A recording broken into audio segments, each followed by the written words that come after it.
हाथरस हादसे का जिम्मेदार कौन? हाथरस हादसे में बड़ी खबर, पुलिस के हाथ खाली हैं। एफआईआर में नामजदों की अभी तक गिरफ्तारी नहीं हुई है। बाबा साकार हरि अब भी फरार है, कोई सुराग नहीं, कोई अता पता नहीं, जबकि पुलिस का घेरा कड़ा है। तमाम अधिकारी लगा दिए गए हैं, जांच कमेटी का गठन हो गया है। मैनपुरी आश्रम के बाहर भारी पुलिस बल की तैनाती है, छावनी में तब्दील कर दिया गया है। ये आश्रम की ही तस्वीर हम आपको दिखा रहे हैं। हाथरस हादसे में आखिर अब तक न्यूज़ 24 सवाल पूछ रहा है कि पुलिस के हाथ क्यों खाली हैं और एफआईआर में बाबा हरि का नाम क्यों नहीं है, जबकि बाबा हरि के ही पीछे तमाम वो जो अनुयायी थे वो भागे थे, जिसके चलते 121 लोगों की मौत हो गई, जिनमें बड़ी संख्या में महिलाएं हैं, बच्चे शामिल हैं। तो आखिर फिर बाबा पर एफआईआर क्यों नहीं की? जबकि उत्तर प्रदेश की सरकार बुलडोजर चलाने के लिए भी जानी जाती है। आपने देखा है कि थोड़ी सी गलती पर उनका जो आवास है या जो प्रॉपर्टी है उस पर बुलडोजर चलता है, लेकिन उत्तर प्रदेश में आखिर किस बात का इंतजार किया जा रहा है? क्योंकि तमाम वो परिवार जो दर्द में हैं, जिन्होंने अपनों को खोया है, वो रो रो कर सवाल पूछ रहे हैं कि आखिर हमारा क्या गुनाह था और जो गुनहगार हैं उन पर एक्शन कब होगा। सवाल ये भी है, देखिए लगातार वो तस्वीर हम आपको दिखा रहे हैं जहां पर सत्संग हुआ था, जहां पर बाबा हरि मौजूद था और तमाम वो लोग लाखों की संख्या में पहुंचे थे। उनको अंदाजा नहीं था कि उनकी जान को आफत आने वाली है। वो गए थे जीवन में सुख शांति पाने के लिए, वो संदेश लेने के लिए, लेकिन इतनी बड़ी संख्या में महिलाओं को अपनी जान से हाथ धोना पड़ेगा, ये किसी को नहीं पता था। ये अव्यवस्थाओं का आलम था, कोई व्यवस्था नहीं थी। हाईवे चल रहा था, लोग एक तरफ फंस गए, दूसरी तरफ आने का मौका नहीं मिला। ग्राउंड जीरो पर न्यूज़ 24 की टीम उतरी और सच्चाई आपको दिखाई। ऋषिकेश, लगातार न्यूज़ 24 सवाल पूछ रहा है कि आखिर एफआईआर में बाबा का नाम क्यों नहीं है, आखिर बड़ा एक्शन कब होगा? और अभी तक इस मामले में 121 लोगों की जान चली गई, कोई एक्शन देखने को नहीं मिला है। आश्रम पर अभी आप क्या स्थिति देख पा रहे हैं और बाबा का तो सुराग ही नहीं है अभी तक?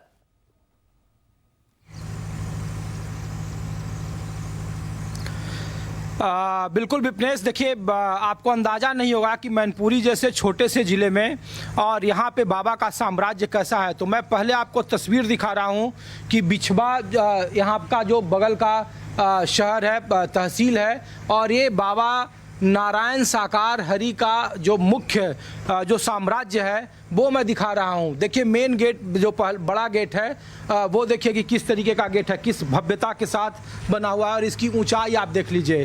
और ये इसके अंदर का आलीशान आश्रम है। इसके बगल में मैं आपको दिखा रहा हूँ कि देखिए ये यहाँ पे पूरी लिस्ट है, चूँकि ये ट्रस्ट के नाम से ये ज़मीन अलॉट की गई है। इस ज़मीन की भी एक अपनी कहानी है विपनेश। तो इसमें देखिए जितने भी नाम आपको दिख रहे हैं, किसी ने 11,000 का चंदा दिया है, किसी ने 1,000 का दिया है, किसी ने 5,000 का दिया है, किसी ने 1,10,000 दिया है। तो ये तस्वीर है और 10 बीघे में ये पूरा जो महल है, जो इनका आश्रम है, वो फैला हुआ है। और एक तस्वीर देखिए कि पुलिस की व्यवस्था कैसी है। मेन सड़क से विपनेश ये देखिए नेशनल हाईवे है, यहाँ से 500 मीटर की दूरी है और इस 500 मीटर की दूरी पर नई व्यवस्था के तहत प्रशासन ने गाड़ियों को आने जाने की मनाही कर दी है। आप अपना गाड़ी बाहर खड़ा करें और फिर वहाँ से आए यहाँ तक। 10 बीघे में ये आश्रम फैला हुआ है। आप पीसीसी देखिए, ये सड़कें देख लीजिए। और मैं अंदर की एक तस्वीर आपको दिखा रहा हूँ, जो अंदर का गार्डन है, जो अंदर के बंगले हैं। मैं कोशिश करूँगा कि एक अगर हमारे सहयोगी दिखा पाएँ, बीच से अगर कहीं वो दिखा पाएँ तो। और यहीं पे बाबा की मौजूदगी कही गई थी, लेकिन फ़िलहाल बाबा यहाँ मौजूद नहीं हैं, वो यहाँ से निकल चुके हैं। बाबा कहाँ हैं, क्या कर रहे हैं, अपने भक्तों को लेकर के उन्होंने एक चिट्ठी भले ही जारी की है। तो ये देखिए, ये तस्वीर मैं आपको दिखा रहा हूँ, यहाँ पे पुलिस प्रशासन की व्यवस्था है। और ये जो आश्रम है उसका बाहरी का बाउंड्री है, ये 4 दीवारी है। 4 दीवारी के बाहर की आप तस्वीर देख लीजिए कि किस भव्यता और तकरीबन 20 फीट की ऊंचाई है इस इलाके की।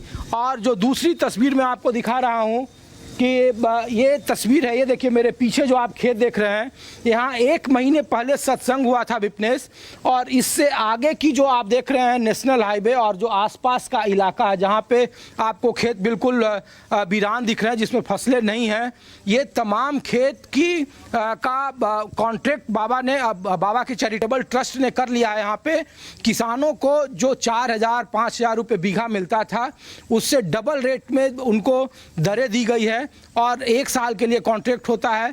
तो ये कॉन्ट्रैक्ट कर लिया गया। यहाँ पे सिर्फ और सिर्फ बाबा के कार्यक्रम होते हैं, यहाँ उनके अपने पंडाल और उनके भक्त लोग आते हैं। जो इलाका है ये विपनेश, आमतौर पर जो बाबा पर कहा जाता है कि सूरजपाल जाटव सिपाही थे, उन पे कई सारे मुकदमे हैं और वो दलितों के अभी नए धर्मगुरु बने हैं। तो ये इलाके की जो बुनावट है, जो सामाजिक बुनावट है, वो आमतौर पर ठाकुर बहुल है, यहाँ चौहान बहुल आबादी है और वहाँ इनके बीच में दलितों के इस नए धर्मगुरु ने यहाँ पे तकरीबन 3 से 4 साल पहले इस भवन का निर्माण कराया और उसके बाद यहाँ उनके भक्तों की तादाद बढ़ती गई है।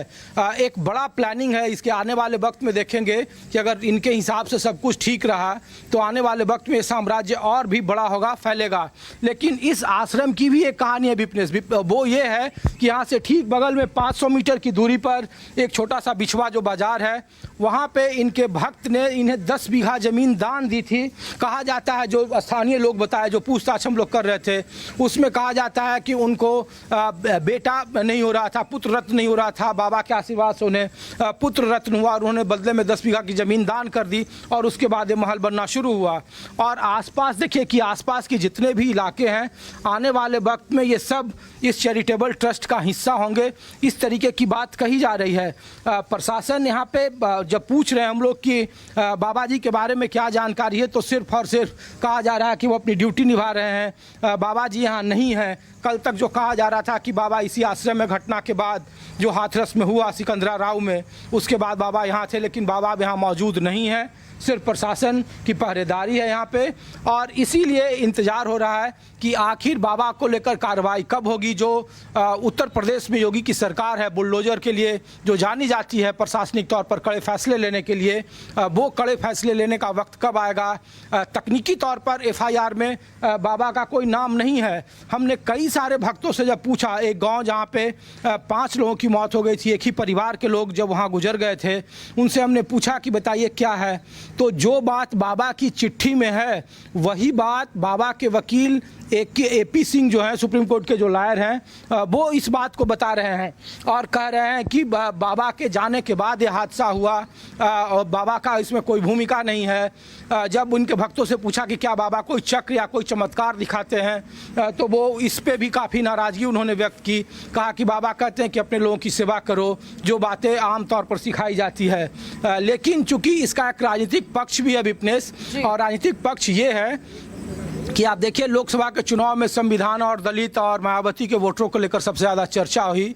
और चूंकि बाबा दलित बिरादरी से आते हैं, सूरजपाल जाटव बिरादरी से हैं, तो इसलिए कहा जा रहा है कि एक वोट बैंक भी इसके पीछे छुपा हुआ है। अगर बाबा को ज़्यादा प्रशासनिक तौर पर परेशान किया गया या फिर इसके कार्रवाई करने या न करने के पीछे इनका जो राजनीतिक अप्रोच है वो सबसे महत्वपूर्ण है। क्योंकि आमतौर पर जिस बिरादरी से है, जिस वोट बैंक से इनका रसूख है, जो इनके भक्तों की मंडली है, उसमें कहा जा रहा है कि अगर बाबा पर कहीं भी किसी भी तरह से अगर कार्रवाई सरकार के लिए गले की फांस इसलिए बना हुआ है कि करते हैं तब भी नुकसान होगा, नहीं करते हैं तब भी नुकसान होगा। क्योंकि मरने वाले 121 लोग उन्हीं बिरादरियों में से, जिसमें 113 महिलाएं हैं। तो ये तस्वीर है, मैं इसीलिए आपको दिखा रहा हूँ। ये देखिए एक बार फिर ये साम्राज्य में दिखाने की कोशिश कर रहा हूँ कि उसी राजनीतिक रसूख के चलते FIR में नाम नहीं है। और आपने पूछा उन तमाम सुरक्षा कर्मियों से कि बाबा कहाँ हैं, तो कह रहे हैं ड्यूटी कर रहे हैं। कौन सी ड्यूटी कर रहे हैं? 121 लोगों की जान चली गई और बाबा किस ड्यूटी में मग्न हैं? आखिर कब होगा बड़ा एक्शन? वरुण, यही सवाल न्यूज़ 24 पूछ रहा है कि 121 मौतों का आखिर मुजरिम कौन है? कोई भी जिम्मेदारी लेने को तैयार नहीं।